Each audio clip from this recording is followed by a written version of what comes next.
Friends, இப்போ பார்க்க போகிறது பார்த்தீங்க அப்படின்னா டிஷ்யூ சாரிலேயே வந்துட்டு ஃபுல் சாஃப்ட் சில்க் சாரீ பார்க்க போகிறோம். ஃபுல் பிளைனாக இருக்கும். பார்டர் மட்டும் உங்களுக்கு லாங் பார்டரில் வருங்க. சரிங்களா? இது ஃபுல் பார்த்தீங்க அப்படின்னா ஃபுல் கோல்டு கலர் சாரீ.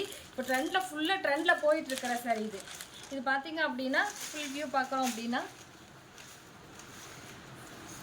இது பாருங்கள்.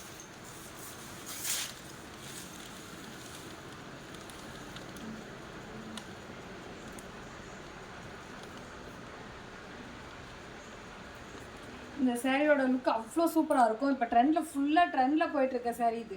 உங்களுக்கு இந்த சாரீ பிடிச்சிருக்கு அப்படின்னா வாட்ஸ்அப் நம்பர் கீழே கொடுக்குறோம். அதுக்கு ஆர்டர் ப்ளேஸ் பண்ணிக்கலாம். இது பார்த்தீங்க அப்படின்னா உங்களுக்கு இந்த இதுலேயும் ப்ளவுஸ் வருங்க. இதுலேயே நமக்கு ஒரு கலர் ரெட் கலரோ இல்லை க்ரீன் கலரோ போட்டோம் அப்படின்னா அவ்வளோ சூப்பராக இருக்கும். சரிங்களா? இந்த சாரீ பார்த்தீங்க அப்படின்னா மேலே இந்த குஞ்சமும் போட்டிருக்கோங்க. ஃபுல்லாக நமக்கு டிசைனாகவும் போட்டிருக்கு. பார்த்தீங்களாவே தெரியும், நல்ல ஒரு சாஃப்டாக இருக்கும். என்ன அப்படின்னா ஏசி காட்டன் டைப்பில் இருக்குங்க. ஏசி காட்டன் டைப்பில் உங்களுக்கு ஃபுல்லாக கொஞ்சம் இந்த மாதிரி போடுவோம், எனக்கு இந்த மாதிரி போட பிடிக்கும் அப்படின்றவங்களுக்கு மேக்ஸிமம் போடுவோம். இப்போ ட்ரெண்டில் ஃபுல்லாக இதுதான் போயிட்டுருக்கு. இந்த சாரீ உங்களுக்கு பிடிச்சிருக்கு அப்படின்னா கீழே வாட்ஸ்அப் நம்பர் கொடுக்குறோம். அதுக்கு ஆர்டர் ப்ளேஸ் பண்ணிக்கலாம். தேங்க்யூ.